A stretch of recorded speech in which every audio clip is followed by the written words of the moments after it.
biens et avec les prémices de tout ton revenu. Alors tes greniers seront remplis d'abondance et tes cuves regorgeront de mou. Amen. Malachie 3, 8 à 11.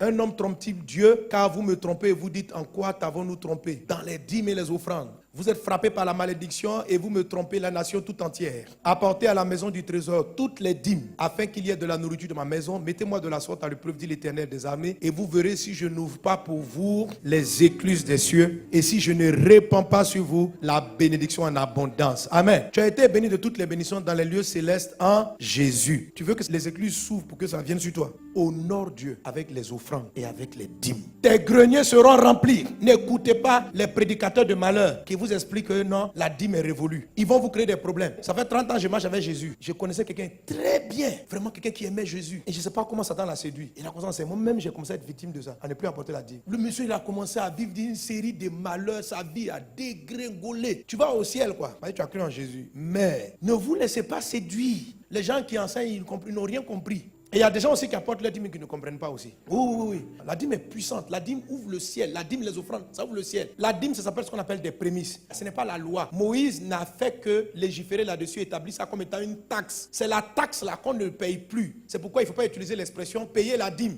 C'est comme si on disait payer les impôts. On ne paye pas la dîme. On donne, on apporte une dîme au Seigneur. Il qui dit pas ça que je dois payer ma dîme. Ce n'est pas une taxe. C'est une offrande qui reconnaît que Dieu est le premier en tout. C'est pourquoi on l'appelle aussi prémisse. Ça veut dire je pense à Dieu d'abord. Dieu est honoré d'abord. Je ne suis plus sous la loi de Moïse. Moïse c'était des taxes. C'est avec ça que l'État d'Israël vivait. On prélevait 10% sur tous les revenus de tous les travailleurs. Un peu comme on vous prélève les impôts. Parce que Israël c'était pas une église. C'était